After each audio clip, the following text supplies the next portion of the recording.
Part 3. Umiiyak ako habang nakayakap sa akin ng anak ko. Then bigla na lang nagsalita ang ina ni Gabriel. "You may go. Iwan mo na ang apo ko dito." But my son won't let go. At hindi siya papayag na mawalay kaming dalawa, alam ko yun. "Yes, tita. Umalis ka na, Marga." Sausaw ni Trina. But Gabriel was staring at me madly. Alam ko naman nagalit siya sa akin. Kaya niya ginawa sa akin to. Lumapit siya sa amin at basta nalang kinuha si Dexter sa akin. "Umalis ka na," he said with a cold tone na tila wala siyang pakialam. Kahit si Dexter ay umiiyak na rin. "Guard, take her out." "No! Stop this nonsense," sabi ng lalaking kinakapitan ni Trina. He walked towards my direction. Then he grabbed my wrist from the guards. "You think magiging mabuti yan sa anak mo, Gabriel? Look, he's crying because he needs his mom. Just like when we're still young before, bro. We're crying if mom is not beside us. And mom, will you please? Naging ina ka rin." Everyone shut their mouth and stared us. Lalo na si Trina na sobrang sama ng tingin sa akin. "Wag mo akong pakialaman, Jericho. You're out of this." Nagtagisan sila ng tingin ng kapatid niya at gustong-gusto ko nang umalis dito. "Yeah, you're right. But we're talking about my nephew. Kaya wag mo rin akong pakialaman." "Oh my God. What are you doing, Jericho?" "I'm here. Hindi mo man lang naisip yon? How dare you?" "Tumigil ka, Trina. Just go home." "If you want your grandson will stay here, Mom, then let his mother stay here too." "Fine, but only for 1 month. I can't stand for staying in my own mansion na may umaaligid na masamang tao." "No, tita. You don't know her. Baka pati kayo ay sirain din ng babaeng yan." "I know her. Pera lang ang habol niya." Nasaktan ako sa sinabi ng ina niya. But when I heard her saying na pera lang ang habol ko ay parang gusto kong manakit ng sandaling yon. I don't know why I can't talk again. "I know that. And mom already knows that. But she can't steal peso of money from me." Sabat ni Gabriel na malapit lang sa pwesto namin. A drop of tears flowed out from my eyes. I just bowed my head dahil parang hindi ko na kayang sakit na nararamdaman ko. Hindi ko kaya magsalita at magwala dahil pakiramdam ko wala akong laban. Sobrang liit na rin ang tingin ko sa sarili ko. At basta na lang kami dinala ng isang maid sa isang room. Gusto kong sumigaw. Gusto kong manakit at yun ay si Trina. "May araw ka din sa akin, babae ka. Not now dahil mukha pa akong basura. But I will make sure na lalabas lahat ng baho niya. Maghintay siya at magtutuos kaming dalawa. I have no guts to face them all. Hindi ko kayang humarap sa mga tao dito. But when they called Gabriel, I have no choice but to go with him. Baka kung basta na lang nila ilayo ang anak ko nang hindi ko alam. I am still wearing my robe at nahihiya ako sa suot ko. Bumalik ako nang pinakain nila si Dexter sa dining room. I need to know if Oscar is okay. Hindi ko na nakita pa si Trina. At di ko alam kung umuwi na siya. All day long nasa loob lang ako ng room. Naiiyak ako sa sitwasyon ko. Till the maid entered the room and she said Gabriel wants to see me. She leads the way and we were heading upstairs. Kinakabahan ako habang naglalakad kami. Pumasok kami sa isang pinto and I saw him sitting down on his chair. He stared at me angrily and the maid leave us alone. "Name your price. How much? And leave the mansion." May hawak siyang cheque at naghihintay ng sagot ko. "Answer me. This is what you want, right? But make sure to spare my son after you get what you want in me. You planned all of that because of money, so ito na. Here, 10 million. Take this." Masama ang tingin niya sa akin nang hindi ko tinanggap. I just stared at him. And now I realize how I'm mad at him since before. Sinaktan niya ako nang hindi niya alam ang totoo. Pare-pareho lang silang lahat. "Kulang pa? Okay. I will make it 20 million. Hindi ko yan kailangan. At para sabihin ko sa'yo na hindi ako mukhang pera." He stood up and pulled my arm. Sobrang sakit ng pagkakahawak niya sa akin. His eyes were burning like a fire. "Pera lang talaga ang habol mo. You won't accept it because it's too small for you." Tapos pabalibag niya akong binitiwan at muling nagsulat. "Here, 50 million. Now take this and get out of my sight." Galit na galit niyang sigaw sa akin. Mabilis kong tinanggap yung papel at nanginginig ako habang pinupunit yon isa-isa at binato ko sa pagmumukha niya. "Hindi mo mababayaran lahat ng sakripisyo at pagmamahal ko sa anak ko. At sa lahat ng pananakit mo nun sa akin. I don't need your money, Mr. Gabriel Abilino. I need a justice for what happened before." I gasped as he squeezed my arm again. Ngayon 2 braso ko na ang hawak niya at parang dudurugin niya ako sa sobrang higpit ng pagkakapiga niya sa akin. How dare you? You ruined my relationship to Jana. And because of you, hindi natuloy ang kasal namin. Then you will say that you need a justice? Nahihibang ka na ba? You planned it because you want my money. Pabalang niya akong binitawan at tinitigan ng sobrang talim. I changed my mind. You will stay here and I will make you suffer. At tandaan mo to. Dito mo mararanasan ang madilim na buhay. Galit na wika pa ni Gabriel. Kung iniisip mong halos mawala ako kakahabol sa'yo, nagkakamali ka. Si Dexter ang dumating sa buhay ko na hindi ko pinagsisisihan. Pero kinakamuhian ko na ikaw ang naging ama niya. I saw how he clenched his jaw and his hand was turned into fist. Pinahiran ko ang mga luha ko at masama ko siyang tinitigan. Lahat kayong umalipusta sa akin. Pagsisisihan niyo to. Yes, kaya kong maging masama para lang patunayan yung sinasabi mo. Sige, saktan mo ako kung kailan mo gusto. Pero itong tandaan mo, pagkatapos mong sirain ang buhay ko, ako naman ang sisira sa buhay niyo. Agad akong tumakbo palabas. Hindi ko na makita ang sahig dahil sa sobrang labo na ng mga mata ko. I ran towards our room and slammed the door. I just said that because I don't know what to say. But actually I don't know what to do. But I really wanted to get revenge. I will make them pay. Lumipas ang 1 linggo at ang sinabi ni Gabriel sa akin na magiging madilim ang buhay ko ay nagkatotoo na. His mom, the so-called Madam Isabel, she really hated me. Lagi niya akong iniinsulto and it's ended to humiliated me. Wala silang pinagkaiba ni Gabriel na masama ang ugali, na palaging sinasabi sa akin na masama akong tao. At pera lang ang habol ko sa kanila. Dumating sa punto na nagkasagutan kami ulit. I really wanted to tell him the truth but he always blocking my words. Sa akin niya sinisisi kung bakit hindi natuloy ang kasal niya at kung bakit nasira sila ni Jana. Ayaw niya akong pakinggan dahil nandito lagi si Trina para paniwalain siya sa kasinungalingan. Later on, nalaman ko na girlfriend pala siya ng kapatid ni Gabriel na si Jericho.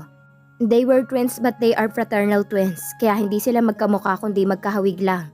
But the way I saw them, parang hindi siya yung boyfriend nito. I know Trina is crazy in love with Gabriel.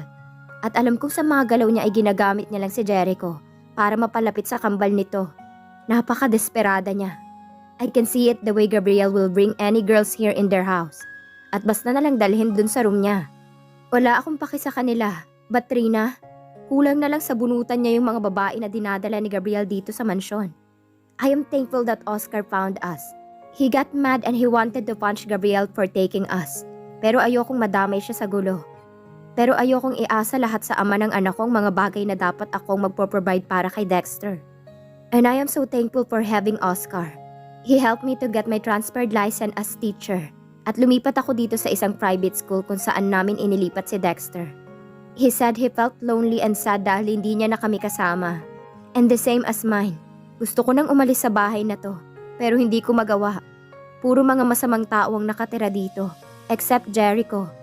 Lagi niyang pinapagaan ang loob ko kapag sinasabihan ako ng masasakit na salita ng mami nito. At ang totoo sa unang kita ko sa kanya, magaan ang loob ko. Kung alam niya lang kung gaano kasama ng girlfriend niya. There's a bodyguard who assigned for us.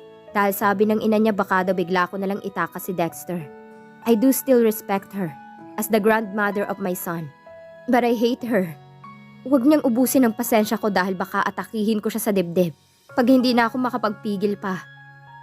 I am waiting for the siren of school dahil ilang minuto na lang magtatapos na ang class hour ko till I heard that sound. I stood up and my students passed their papers. They made a goodbye and I walked heading the door. Kailangan kong puntahan si Dexter sa room niya. Meron siyang yaya at yun ang kasama niya doon. Marga, I stopped walking and I frowned as I saw someone blocking my way. Anong ginagawa mo dito? I saw him let out a deep sigh. I just want to apologize. I'm sorry, I am the part of the plan of Gabriel. Just to get some info about you and your son. Mas lalo akong nainis. At ewan ko ba't gustong gusto ko siyang sampalin. So, you happy now, Henry? Don't worry, I don't fell with your tricks. Marga, please, let's talk. Pumayag lang naman ako para malapitan ka. I do really attracted with you. I really am since I saw you in the resto bar a year ago. Ikaw yung naghatid ng drink sa table namin. I don't have time for your speech, Henry. Nagtagumpay na kayo. Nahanap na niya kami. At ayaw niyang ibigay ang anak ko. So I have no choice but to stay in that mansion. Para lang makasama ang anak ko. So can I excuse myself? Huwag mo nang dagdagan ng problema ko, pwede? Nilampasan ko si Henry pero hinawakan niya ako sa kamay. Inis ko siyang binalingan ng tingin at agad na binawi ang kamay ko. At least be my friend, Marga. Gusto ko lang bumawi. You're one of a kind. Kahit lagi mo ako sinusungitan. But I really want to be close to you. Please. I stared at him and his eyes was begging. Ba't pa ang kulit mo? Maraming pwedeng kaibigan dyan, wag na ako. Come on. Let's just drop that issue that I use you for my friend Gabriel benefits. Nothing more, nothing less. Just friend, Marga. I rolled my eyes, makes him smile. Ewan ko sa'yo. At agad akong naglakad pero mabilis niya akong hinabol. At sinabayan ako sa paglakad. Where are you going now? Nakakunot noo ako habang diretso sa paglakad. Pupuntahan ko ang anak ko. Can I come? I want to see the son of Gabriel. Hindi ko kasi siya masyado natitigan nung nakita ko siya sa resto bar. He's so annoying. I don't answer back. Nang makarating kami sa room niya ay saktong naghihintay na pala sila sa akin. Mama! I hug him and I kiss his cheek. Let's go, baby. Are we going to Uncle Oscar, Ma? At napatingin siya kay Henry. Hey kiddo, I'm Uncle Henry. Ngumiti sa kanya si Dexter at nagsabi ng hello po. Marga, much better sabay na kayo sa akin pa uwi. May naghihintay sa aming kotse pa uwi. Salamat na lang. But I'm about to walk when suddenly Gabriel ran into someone behind at me. Daddy, sundo mo po ako? Napalingon ako at nakita ko siyang kinarga si Dexter at napatingin sa amin. Sobrang dilim ng mukha niya lalo na nung magtama ang mga mata namin. What are you doing here? He said with a serious tone. Nothing bro, I'm just visiting this beautiful teacher. Sakto nandito rin yung pamangkin ko. Actually, student niya. Napakunot noo ako at napatingin sa kanya. Then I remembered one of my student, magkapareho sila ng last name. Mukha ngang mapapadalas ako dito. Right, Marga? Wala namang magagalit, diba? I frowned as I heard him saying that. Sabi niya friend lang daw kami. Kainis. It's not a problem. Besides, you are related to one of my student. He smiled at me. And my heart pounded as I saw Gabriel glared at him. But I felt nervous as he took a glance with me. Sobrang sama ng tingin niya sa akin habang karga niya si Dexter. Let's go! I was shocked as he grabbed my wrist. At basta na lang naglakad ng sobrang bilis. But I was stiffened as someone pulled my another wrist. Let go! What are you doing? Sobrang lalim ng boses niya at nagtatagis yung bagang niya nang nilingon niya si Henry. Nahawak ang kabilang kamay ko. I'm sorry bro. I just want to give this to Marga. He handed me my envelope. I didn't notice that I fell it on the ground. Dahil sa sobrang lakas ng paghigit sa akin ni Gabriel. Salamat. He smiled at me. You're welcome, Mom. See you. Nang bitiwan ni Henry ang kamay ko ay mabilis akong hinigit ulit ni Gabriel. Ang sakit ng paa ko dahil sobrang laki ng mga hakbang niya. Kinaladkad niya ako papunta sa kotse niya. He opened the backseat door for Dexter at pabalibag niyang binitiwan ang kamay ko. Sobrang sakit at inis akong umikot ng kotse dahil agad niyang sinara ang pinto. Kung gugustuhin ko ayoko sumabay sa kanya pa uwi. I saw the nanny of Dexter enter the car service na nasa kabila lang namin. Nasa backseat kami ng anak ko. We hit the road but I felt nervous for my son because he drove speedily. Nakita kong sobrang higpit ng pagkakahawak niya sa maneuver gear. I don't know why my knees was shaking as we reached the mansion. He took Gabriel and he glared at me while carrying my son. Kinuha ko ang mga gamit ko and I just bowed my head. Hindi naman ako nagtaka pa dahil walang araw na hindi siya galit sa akin. The way he talked and stared at me. And the way he maltreated me. Oh, how's my grandson? Lumapit sa kanila si Madam Isabel. Si Dexter ay nag-bless na ikinangiti ng lola nito. But when she saw me, her smile faded. Hindi ko na pinansin yun at inaya ko si Dexter na magpalit muna ng damit. I never been greeted her like, good morning, or so whatever. If she hates me, well I hate her too. Ma, punta ko kay Uncle Jericho. He said he had a gift for me pag uwi ko. Nilagyan ko ng pulbo yung likod niya at pinalitan ng damit. Promise me wag ka magpasaway ha? Behave, okay?